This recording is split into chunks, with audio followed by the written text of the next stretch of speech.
Greetings, my name is Aranjan M. Lumbang. This is my daily devotion for today, part of the series of Pastor Russell Ocampo's 365 daily devotion. And the topic for today is sin. In every temptation, there is a fire exit. Sorry.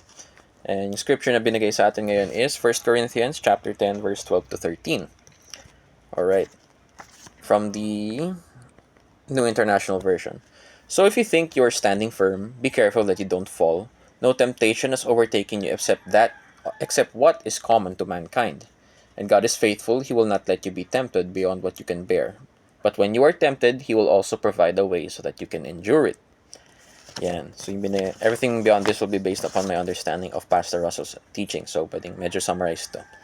So, sin is a disease so severe that only God's grace can endure it.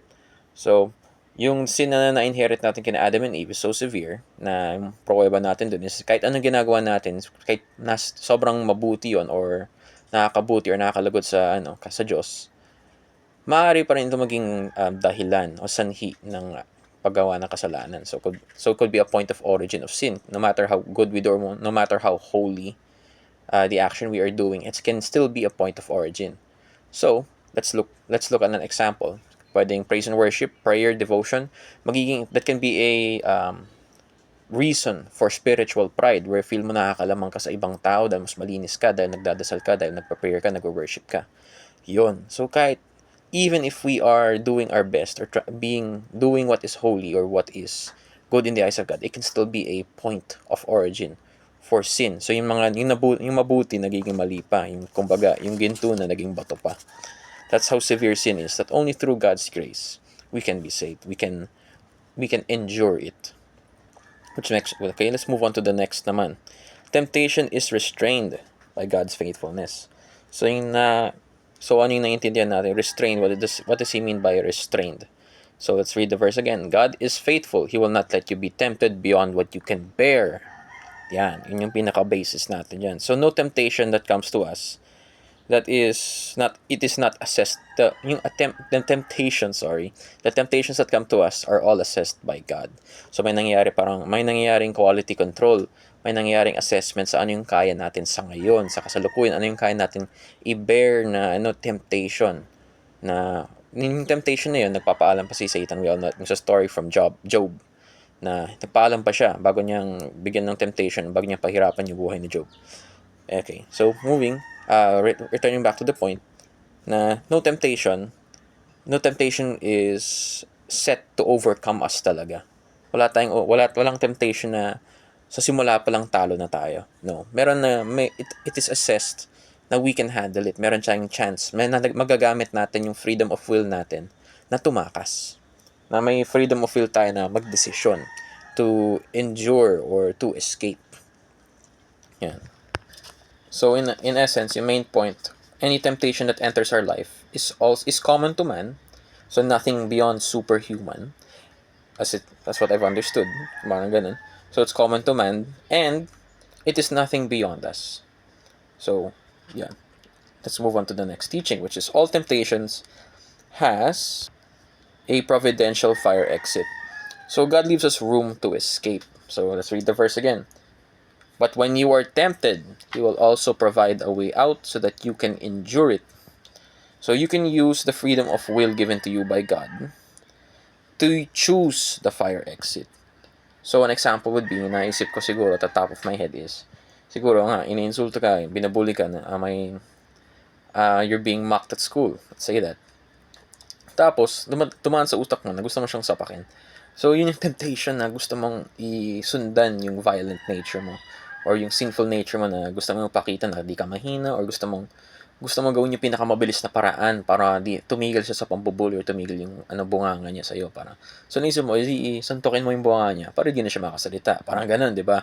Automatic. Parang the temptation of sin to the quick fix. Pero, when you look at it, there is an escape. Pwede tayong just flee. Siguro, tawagin kang mahina. But you do not fall to temptation. See? There's always a fire exit. There's other ways you can endure it.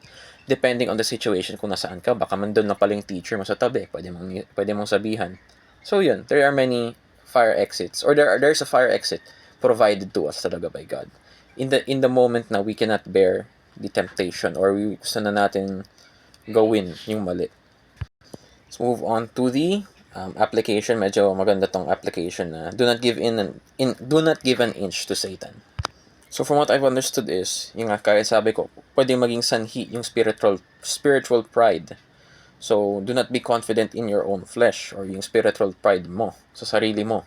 Kasi so based on the verse, so if you think you are standing firm, be careful that you don't fall. Yeah.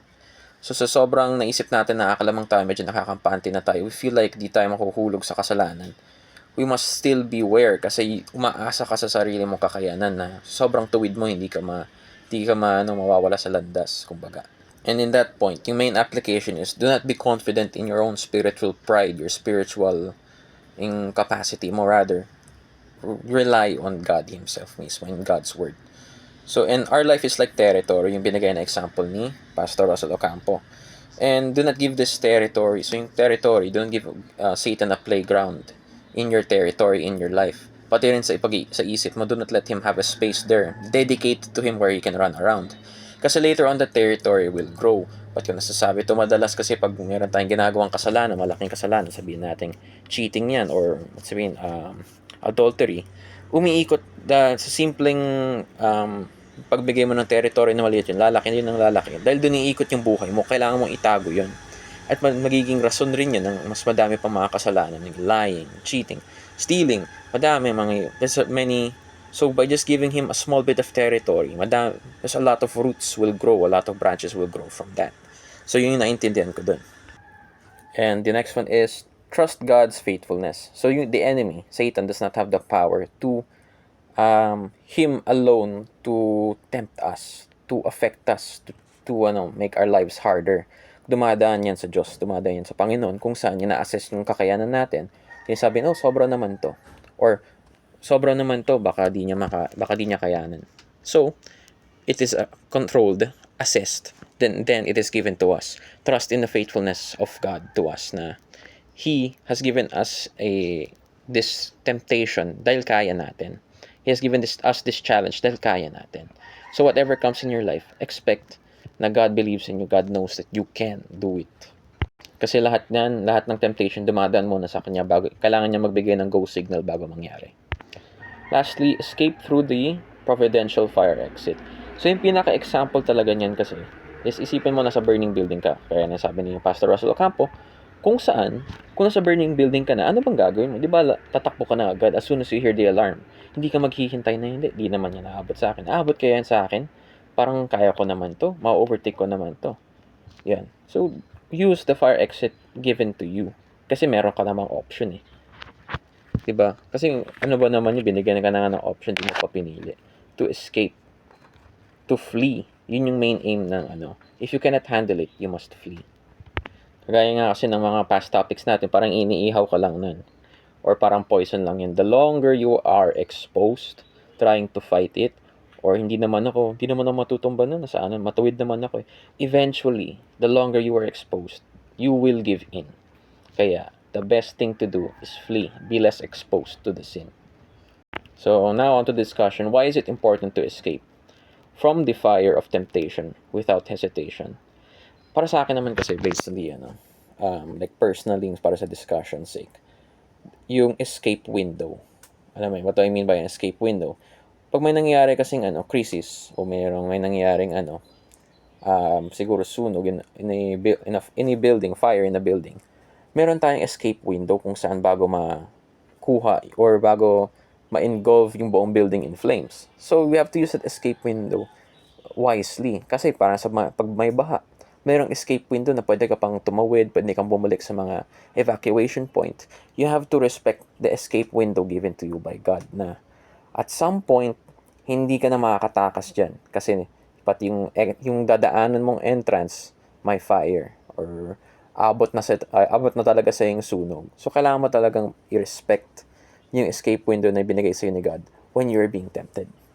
So, that's all. Thank you. And if I blessed anyone today, that's good. Okay, thank you and goodbye.